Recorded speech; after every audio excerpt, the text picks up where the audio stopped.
Olá, meu nome é Roberto Lucena, psicanalista clínico e fundador do Instituto Suavemente. Hoje a nossa entrevistada é Marcela Mariano, ela é Chief Commercial Officer da Barwell. Olá Marcela, tudo bem? Boa noite. Vamos lá Marcela, me fala, até chegarmos aqui, me fala um pouquinho da sua carreira, as empresas que você passou, me conta um pouquinho, por favor. Pois bem, vamos lá. Eu comecei a trabalhar desde muito cedo, comecei a trabalhar com 17 anos. Eu tive uma situação da minha família, meu pai ficou doente muito cedo e eu tive que, de fato, assumir uma responsabilidade maior até das meninas, né, da minha idade. Então, eu comecei minha carreira no primeiro ano de faculdade, eu fiz administração de empresas na FAP e no primeiro ano eu fiz um estágio no Grupo Gerdau, onde eu tive um grande privilégio de conseguir passar por todas as áreas do grupo, para entender o que eu queria, o que eu gostava, o que eu não gostava, que quando você fala de administração é muito amplo, né?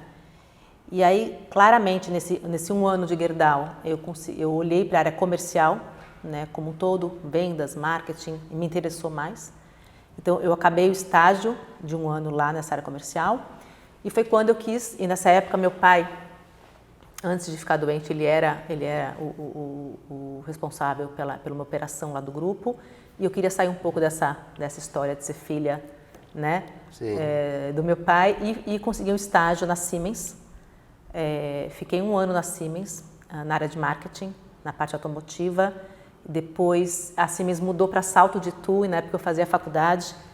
E aí eu fui para a IFF, que é uma empresa de fragrâncias, uma empresa americana. A faculdade de marketing você fez, Eu fiz faculdade de administração.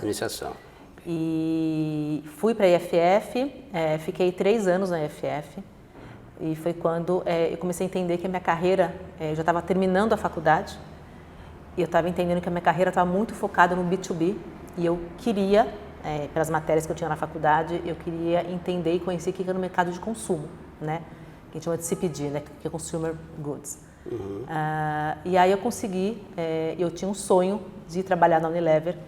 Eu era muito usuária de alguns produtos, principalmente da marca Dove, eu adorava a marca Rexona, então eu tinha, né, eu era usuária do sabão em pó Omo, enfim, eu tinha um grande sonho, e era uma grande empresa, e na minha época era uma grande formadora de profissionais, né, era uma grande escola. E aí eu consegui, teve um processo na Unilever, eu passei numa posição.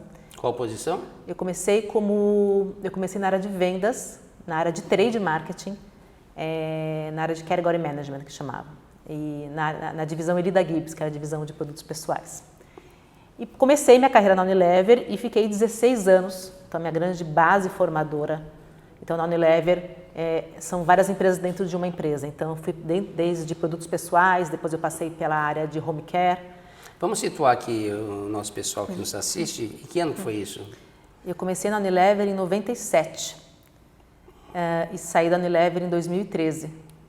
Então foram 16 anos e passando então, por todas as divisões, então personal care, home care e alimentos, na área de marketing, marketing regional, marketing global, marketing local, trade marketing. Então foram 16 anos. Depois eu tive uma proposta para ir para a BRF. Na época o Abílio Diniz e a Silvia Leão estavam lá. E me fizeram um convite, né, de sair da Unilever para ir para a BRF no desafio de ajudar a tocar toda a operação de marketing e trade marketing local. Depois da BRF, eu fui para a PepsiCo, uma empresa americana. Sim. Então, eu assumi a área de biscoitos, a área de marketing e biscoitos. E depois eu assumi a área de trade marketing, ajudei na época o presidente a gente montar essa área de trade marketing na PepsiCo. Depois disso eu recebi um convite para ir para Mondelez, que é também uma empresa americana, ser responsável pela área de Business Unit de chocolates. E fiquei na Mondelez então por um ano e foi quando eu já estava no momento da minha carreira, depois de quase 25 anos, né?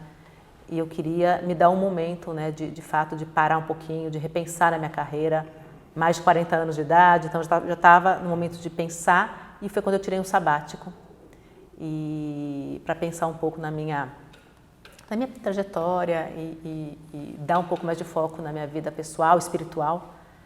E fiz uma parada de 2 anos, quase 2 anos, 1 ano e meio. E foi quando eu recebi o convite para vir para a Baruel. Uma empresa completamente diferente do que eu tinha trabalhado até então. Uma empresa familiar, né? Uma empresa brasileira, centenária, super tradicional no mercado brasileiro. Centenária? Centenária. Uma empresa familiar, mas com uma operação super profissionalizada. Sim. É isso que às vezes as pessoas não entendem, né? Pois é. Pensa que é empresa familiar, mas não tem um nível de profissionalismo que uma multinacional tem. E eu estou nessa jornada, eu falo que eu estou na Baruel muito mais do que um emprego, eu acho que eu tenho um propósito na Baruel. Fala nisso, né?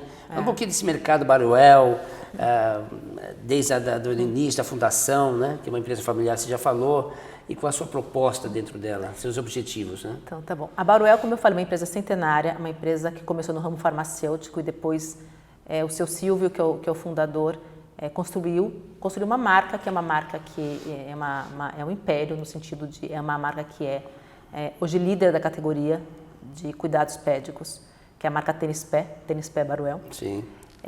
E temos é o principal que é o principal, é o nosso carro-chefe, e temos uma linha de produtos infantis, que é a turma da Xuxinha, no Norte e Nordeste. A gente lançou agora a Baruel Baby, aqui no Sul e Sudeste, que já é a 3ª marca do mercado brasileiro e a 2ª marca no Nordeste. Mas, fundamentalmente, a Baruel, ela nasce do propósito, né, e eu estou aqui, estou na empresa para poder ajudar a empresa a construir uma marca que seja referência pédica. A marca Tênis Pé hoje é uma marca muito focada em desodorantes pédicos, e a gente acabou de lançar uma linha que é uma extensão de todo o portfólio pédico, e a gente quer de fato estabelecer a marca Tênis Pé como a marca referência pédica. Hoje ela é quase sinônimo de categoria, porque a marca tem tênis na marca, né? Uma marca muito ligada ao esporte, muito ligada ao lifestyle. Então a ideia é construir essa marca, ajudar a companhia a construir essa marca e dobrar a companhia em 3 anos. Então já estou nessa jornada, estou indo para o 3º ano. E muito provavelmente a gente consegue dobrar a companhia nesse período. 2 perguntas em um, né? Por mais que seja uma empresa familiar com âmbito profissional, mas tem uma diferença, né? Queira que não, né? A empresa nesse âmbito familiar, mas qual é a diferença das grandes multinacionais comparada com a Baruel e qual realmente a sua ambição de crescimento dentro da Baruel? Costumo falar que a Baruel, a grande diferença de estar na Baruel, numa empresa familiar e numa grande multinacional, é que eu tenho a minha chefe, que é a dona da empresa, ela é uma empresária. Ela não é uma executiva e eu sou uma executiva.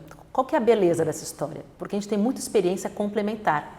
Então, eu sempre tenho aquele olhar de uma executiva, né, que aprendeu nos modelos de multinacional, e ela me traz sempre uma visão muito mais realista, uma visão do negócio, com o olhar de empresária, né, de dona do negócio, que quer perpetuar a empresa. Então, acho que a grande diferença, e sem contar que estar numa empresa do porte da Baruel, uma empresa familiar, me permite 2 coisas que eu busquei muito e que para mim são muito importantes.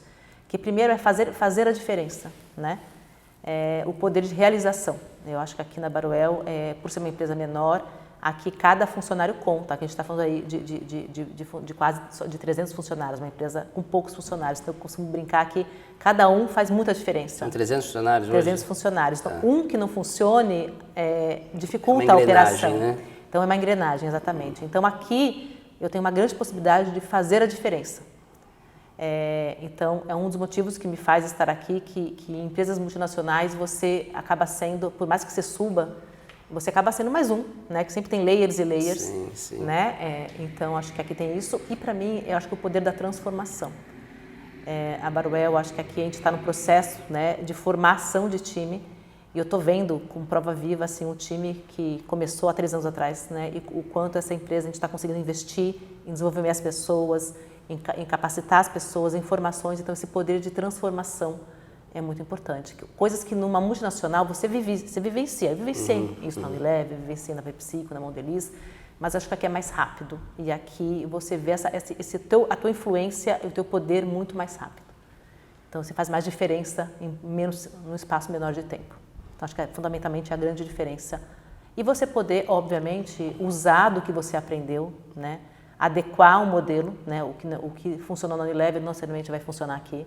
Na PepsiCo idem, mas você consegue formatar e adequar para a empresa. Talvez você seja muito mais vista, né, do que a multinacional. Né? Ah, sem dúvida, sem dúvida. Você tem uma participação mais importante, né? Você é uma peça muito mais fundamental, né? Falando que a Tênis Pé Baruel, no caso do produto, né, quer dizer, mais envolvida no esporte, né? É fato que o Neymar, vocês patrocinaram o Neymar desde juvenil, né?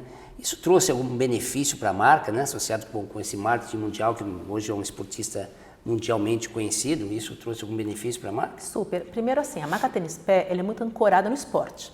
Então, nasce disso, né? Foi uma aposta também, segurando a pergunta, né? Quer não, dizer, não tem uma aposta. Sim, porque o Neymar era juvenil, não sabia na época do Neymar, isso, na época do Neymar, eu acho que foram muito felizes, né? Porque o Neymar estava no começo de carreira. Então, era uma empresa que estava também prosperando e o Neymar prosperando. Sim. Então, acho que foi uma aposta muito feliz. E a Baruel começou a patrocinar o Neymar, ele era muito novinho, ele estava acabando de sair do salão para o profissional na transição. Né? Isso. Então, na época ainda, eu imagino que o seu Silvio e a Carol, acho que quando apostou nele, apostou de fato, sabendo que poderia ser um potencial, mas no tamanho que ele ganhou hoje. Então, sim, o Neymar trouxe para a Tênis Pé, principalmente para a empresa, uma grande visibilidade, o que eu chamo de awareness da marca. Awareness, correto. Depois, o que impulsionou, depois do Neymar, nós patrocinamos o Barcelona, né? Então, acho que posicionou a marca realmente, de fato, nesse mundo do esporte como um todo. Mas a empresa e a gente tem uma missão que é além do esporte, né? Porque o que a gente quer é democratizar o uso de tênis pé para todo mundo, né? Fundamentalmente, um jovem, um adolescente, um menino de seus 12, 13 anos, na hora que começa a puberdade, com hormônios, ele vai ter quase que certeza que chulé. A testosterona causa chulé. A menina também questões hormonais. Então, assim, qual que é a nossa grande missão? É você conseguir fidelizar os jovens para que ele consiga criar o hábito de consumo. Então, essa é a nossa grande missão. Porque depois, educar depois de adulto é mais difícil. Não é impossível, mas é mais difícil. Mas você começar com esses jovens é muito mais fácil. Então, a nossa missão Sim. é o esporte como pano de fundo, porque eu acho que é uma marca que engaja, mas qual que é a plataforma, como é que você engaja esse jovem? Então, acho que essa é a nossa missão, grande missão que a gente tem de Tênis Pé para os próximos anos. Agora, da Marcela executiva dos produtos, falando dos produtos, para a Marcela no dia a dia do trabalho, né? Como você observa esse crescimento das mulheres no alto comando das empresas, né? Você acha que está causando algum incômodo para os homens?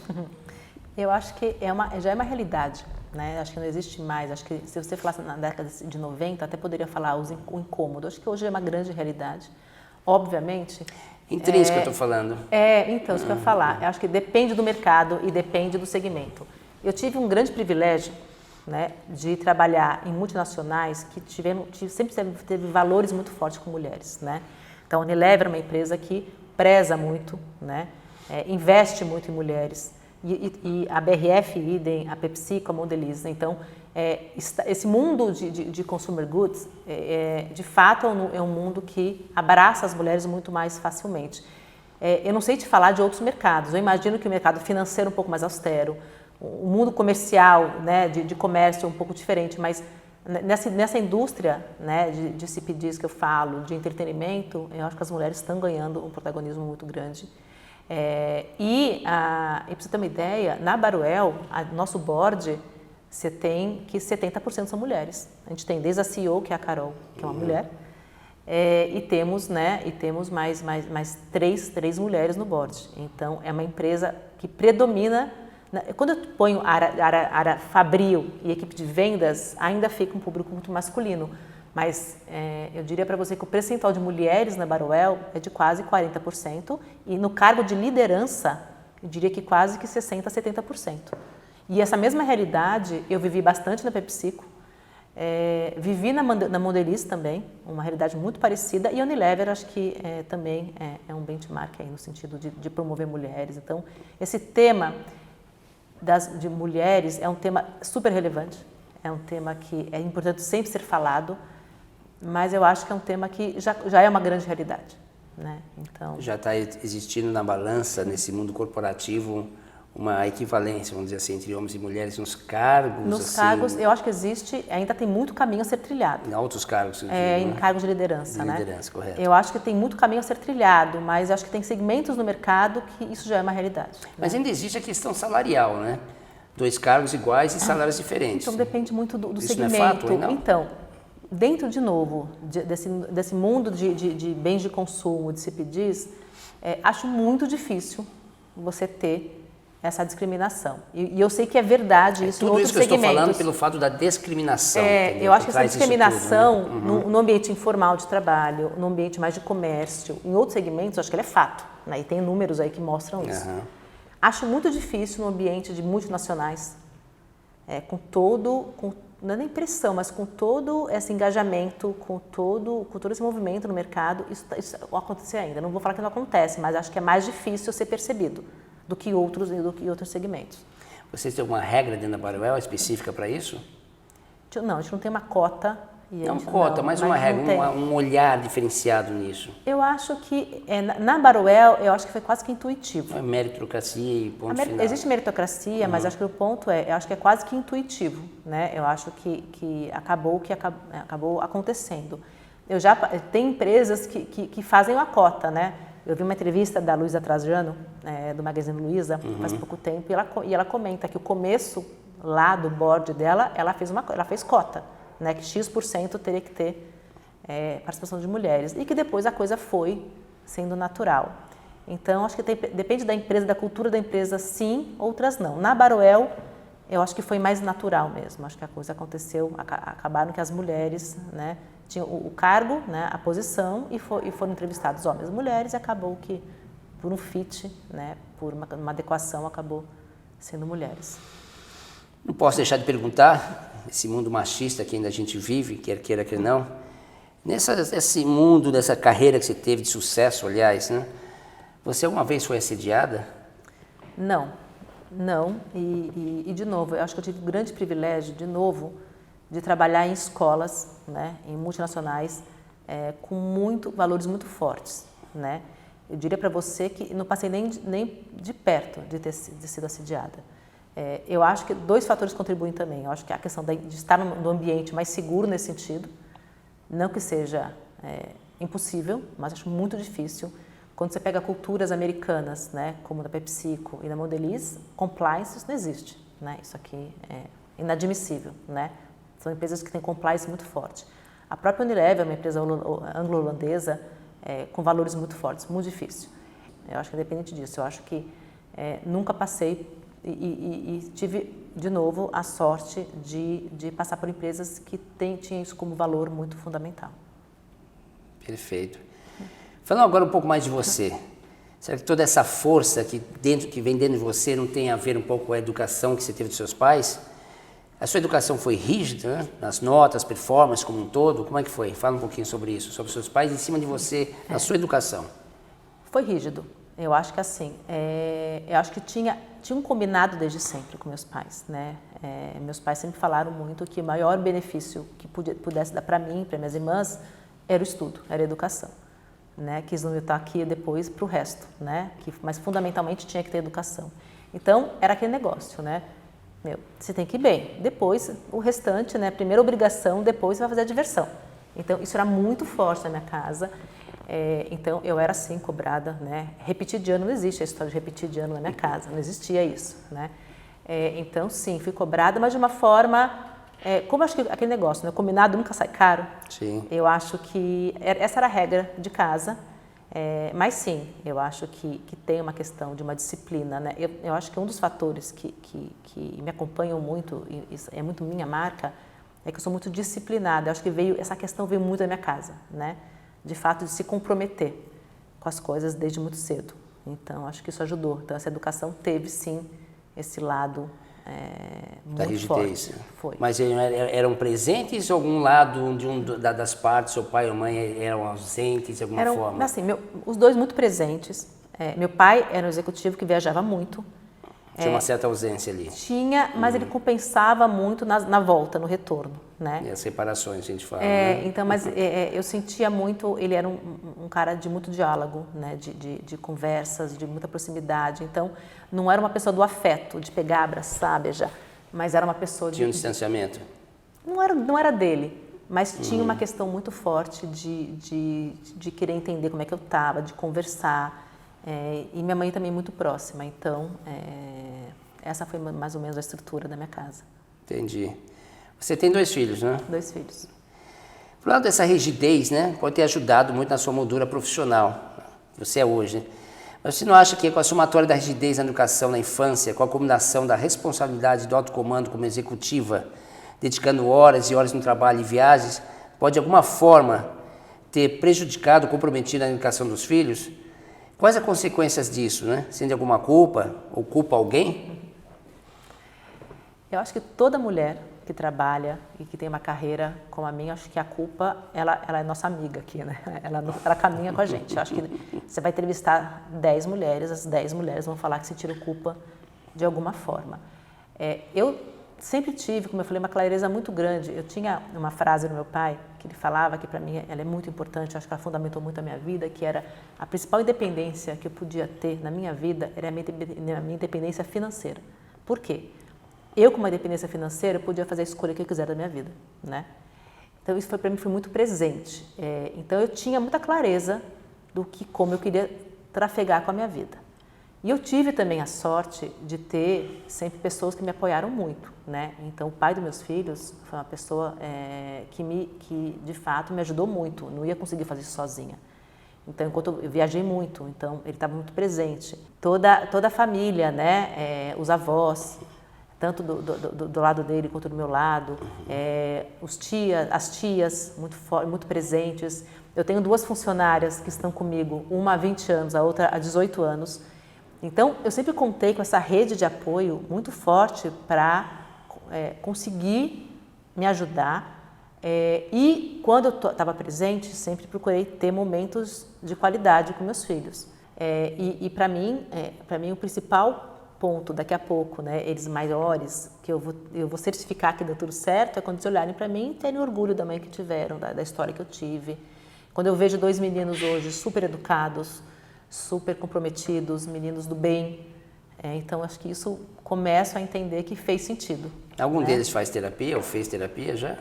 O mais velho, o Matheus, ele fez terapia, fez por bastante tempo. Ele foi prematuro e enfim, teve algumas questões pessoais que seguiu. O Gabriel, que é o mais novo, ele nunca fez, mas eu acho que ele está no momento, a gente vem conversando muito, no momento de começar, porque é um menino que está com 17 anos agora e já começou numa carreira profissional. Então, para ele está sendo difícil essa transição do menino, do adolescente para o homem, da responsabilidade da escola com o trabalho. Então, eu acho que ele está no momento que eu estou enxergando que precisa. O filho dela, o Gabriel Sá, que hoje está na Jovem Pan. É um garoto realmente fantástico, né? Pode seguir nas redes sociais também. Notícias do Tricolor. Notícias do Tricolor também. Isso. Ele tem um site no Instagram, com mais de 250 mil pessoas. Uma mulher com a personalidade de alma ânimos masculina, não confundindo com personalidade com sexualidade, não acho que pode ter influenciado negativamente na vida de relação, principalmente com o término de um casamento de 20 anos? Como é que eu penso? Eu acho que um casamento de 20 anos, ele deu certo. Fundamentalmente ele deu certo, né? Mais de 20 anos deu certo. Então, eu acho que, obviamente, uma relação de homem e uma mulher, quando acaba, depois de 20 anos, é porque, de alguma forma, os caminhos e sonhos, em algum momento da vida, começaram a não ser compartilhados. Mas a relação, né, do pai e da mãe continua. Eu tenho uma relação muito, muito saudável com meu ex-marido, de parceria mesmo, né? Então, não acho que a minha forma atrapalhou, mesmo porque eu acho que assim, eu sou uma pessoa tão clara, eu sou uma pessoa tão... as pessoas conseguem me ler tão fácil que eu acho que aquele negócio combinado não sai caro, né? Eu acho que as pessoas já me conhecem, sabem da minha forma, não foi diferente com o meu ex-marido. Agora, não quer dizer que eu não tenho pontos a serem melhorados, né? A questão, né, de ser muito intensa, a questão de ser ansiosa, a questão de ocupar muito espaço, né? Eu ocupo espaço, né? Eu preciso deixar o espaço para o outro que seja meu parceiro, o outro que seja meus filhos, o outro que seja meus amigos. Então, isso não quer dizer que eu não tenho que trabalhar em todos esses pontos. Agora, não acho que esse meu estilo de ser mais direto, mais ânimos, né? Mais ânimos, não acho que prejudicou. Eu acho que, de alguma forma, é o que conta a minha história, é o que me trouxe até aqui. Com vários pontos, obviamente, de melhorias daqui para frente. Enfim, né? Quando eu penso aqui na minha próxima fase da vida, é importante, né? Aquele velho ditado, que me trouxe até aqui não vai me levar até lá. Então, estou naquela fase de botar tudo na balança e ver quem é a Marcela, quem é a Marcela que vai trafegar aí pelos próximos, espero, 40 anos, né, de vida. Então, é um pouco do jeito que eu penso. As pessoas devem te olhar de fora como uma pessoa muito forte e empoderada, né, como já usamos esse termo aqui, né? Mas já se sentiu deprimida, com pânico, algum estado fóbico, ou seja, você estava fora do seu controle emocional alguma vez na sua vida, nessa fase de tantos anos de carreira, né? Ou mesmo ter conseguido fechar o luto por perdas afetivas? Né? Acho que deprimida, não. Mas, como eu comentei com você, eu sou muito ansiosa, né? E essa ansiedade me leva para comportamentos, para lugares que me prejudicam. Então, em alguns momentos da minha vida, eu já tive estados de profunda ansiedade, profunda inquietude. Eu já tive apresentações que eu tive que respirar 2 a 3 vezes para conseguir completar. Eu já tive danos pessoais no sentido de dores, né, de ficar doente. Eu não tive um burnout, mas quando eu tomei a decisão de parar e tirar um sabático, eu acho que eu já estava no meu limite físico e emocional. Então, eu acho que esse é um tema que eu tenho que trabalhar sempre, né? Por isso que no meu sabático eu fui para a Índia, né? Eu procurei esse lado mais espiritual para poder me reequilibrar.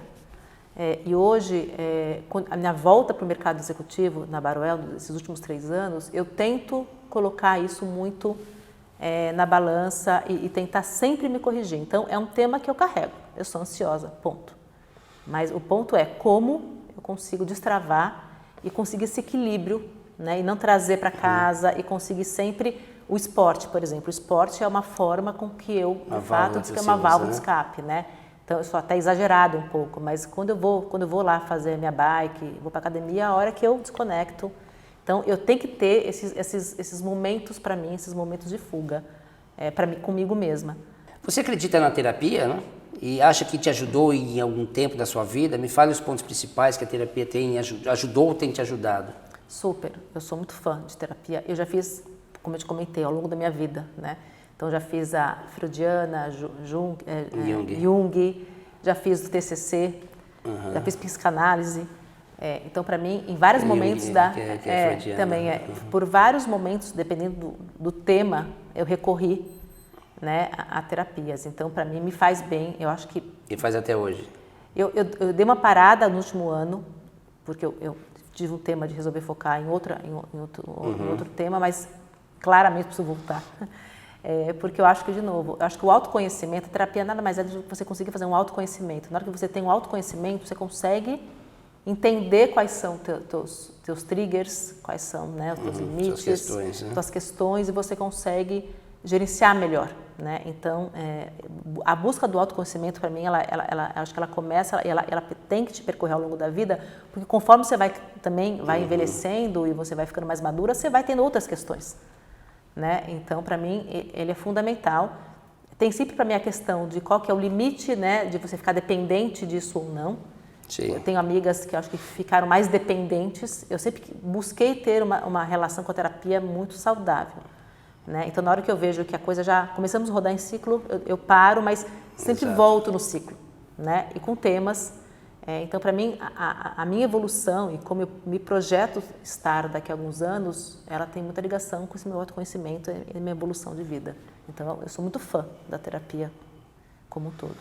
Muitos pacientes, aqui no meu caso, que eu sou terapeuta, né, e psicanalista, e muitos pacientes se dão alta, né? Porque quando eles chegam naquele momento que eles se sentem com a energia suficiente para caminhar sozinho, eles obrigado, até logo. Mas, obviamente, que uma terapia é dividida em 2 partes, a atual, né, e é também da questão anterior, né? Da genética lá atrás e das questões, né? A gente fala de 0 a 6 anos de idade, né? Os pré-genitais, essa coisa toda, né? Mas é interessante, mas tem gente que... Os setênios, né? Tem gente que chega até um ponto e quando começa a adentrar mais profundamente, eles começam a temer, né? Tem que se abrir mais e a profundidade da escuridão do inconsciente, tem que colocar para fora, abrir o campo transferencial, eles se assustam muito. Mas, como meu mestre fala, o Wilson Cerqueira, né? Que se a gente resolve uma primeira questão, ela sente energeticamente bem, mas ele está com medo de entrar em questões mais profundas, mas se ela já percebeu isso, você já jogou uma semente na mente dela e você já realizou um grande trabalho. Aí, então, você pode sentir muito feliz por isso, né? Vamos lá, nos tempos atuais de hoje, principalmente após a pandemia, os níveis de estresse, ideações suicidas, depressão, burnout têm aumentado muito. O que vocês da Baruel têm feito em relação aos funcionários para auxiliá-los na questão da saúde mental humana? Na Baruel, a gente tem valores muito importantes. Então, primeiro, a questão que eu falo muito de walk the talk, né, e liderar pelo exemplo. Então, a gente vive essa questão... Walk the talk, que é fazendo o que você realmente faz, né? Tá. E a gente, de fato, preza pela qualidade de vida dos funcionários, estabelecer, a gente tem horários flexíveis, de fato, né, a gente respeita, né, meus funcionários com filhos, grandes, maiores, enfim. A gente tem um programa, o próprio plano de saúde da Baruel é um plano que dá direito a terapias, qualquer tipo de terapia, psicólogos, psiquiatras, terapias mais holísticas, acupuntura. A gente tem um programa, a gente tem um RH na Baruel muito atuante. Então, a gente tem palestras todo mês com temas de saúde mental, com médicos, com profissionais da saúde, com psicólogos, também falando sobre o tema. Na pandemia foi feito um trabalho muito forte, né, dessas palestras, né, de apoio para o funcionário. Tem um programa dentro do escritório, uma vez por semana, que é um momento, é uma salinha que tem o shiatsu, que tem um momento de você dar uma tranquilizada. Então, acho que é uma empresa que preza muito, tem como valor muito forte esse ambiente mais saudável, né? Esse ambiente onde você pode ser você. A gente fala muito na Baruel de você mostrar a sua vulnerabilidade. Eu acho que a gente só consegue trazer os profissionais para um patamar de entrega, de resultados, inclusive, quando você consegue ser quem você é, quando você consegue demonstrar, né? Poder ensinar o que você tem, mas poder absorver e questionar e perguntar que não sabe, falar que não sabe. Então, esse é um valor muito forte na Baruel e eu acho que isso tudo ajuda na composição da saúde mental do funcionário como um todo. Que isso seja algum exemplo para outras empresas também. E falando um pouquinho do Instituto Suavemente, é uma plataforma de ajuda mental da saúde humana, formada por mim, que sou fundador, e com mais de 50 profissionais da área, entre psicólogos e psicanalistas, onde realmente a gente faz esse trabalho dentro das empresas, né, oferecendo nosso trabalho para essa ajuda com as pessoas hoje em dia que estão realmente precisando, né? Que nada mais é para aliviar essas tensões e ter um ganho de energia. Porque quando a pessoa tem um ganho mental de energia, a produção, a sua vida, a vida de relação, saúde, trabalho, relação com a família em casa e seu desenvolvimento no trabalho aumenta muito. Então, Marcela, Mariano, finalizando aqui nossa entrevista, eu gostaria muito de agradecer você pela sua carreira e desejar toda a sorte do mundo para esse novo ciclo que se inicia. Obrigada, Betão. Obrigado a todos.